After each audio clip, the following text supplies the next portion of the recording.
Hi folks, Gary Farkash once again, right here at the Oyster Bay Railroad Museum Display Yard.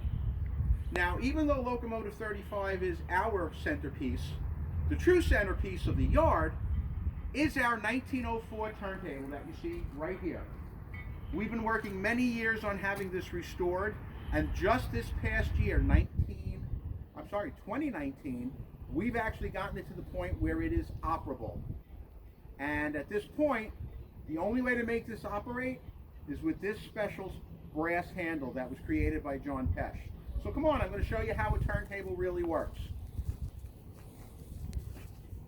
Everything that you see here with the safety grating that's also blue, everything here was designed so when we're able to bring people on and give them rides on this, that there is no way, shape, or form where anyone can get injured, they can't fall off. And this way, always, always, always for safety purposes. Right over here is the control stand that we had fully rebuilt and restored. The electric motor underneath we had restored by Woodcraft Electric. And where I'm standing right now is the actual control stand. So I'm going to energize the turntable by placing the handle into its place.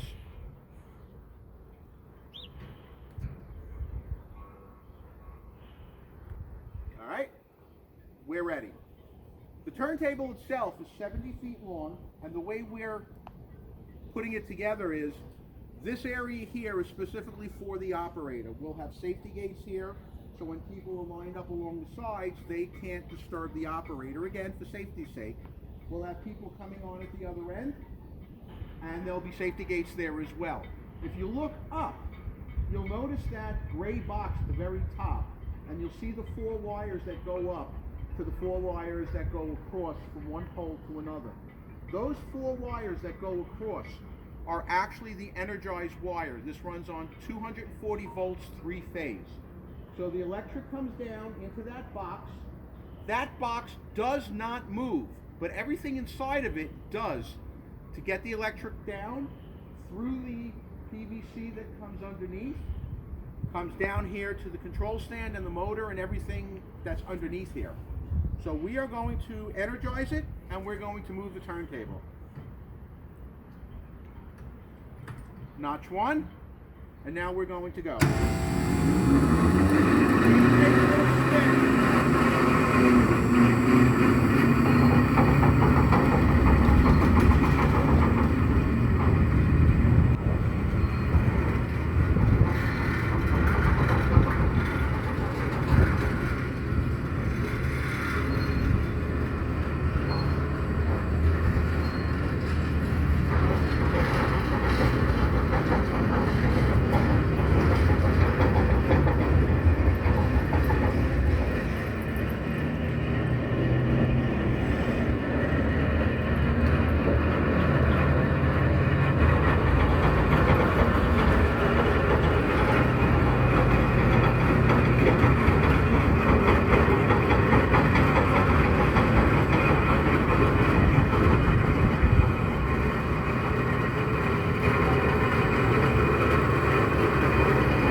That we use to control so we can get back to the same place that we were.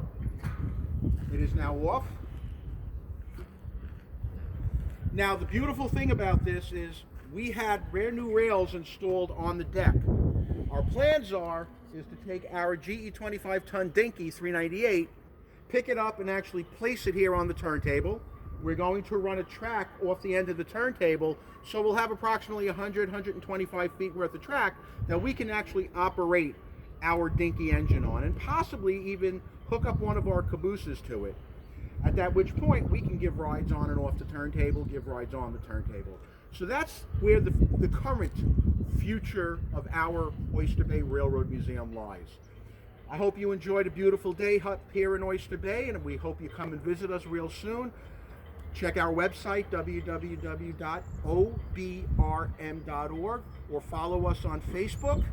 And soon we're going to be opening up our Twitter account. Also, for Long Island Railroad 35, you can check out our Facebook page there as well.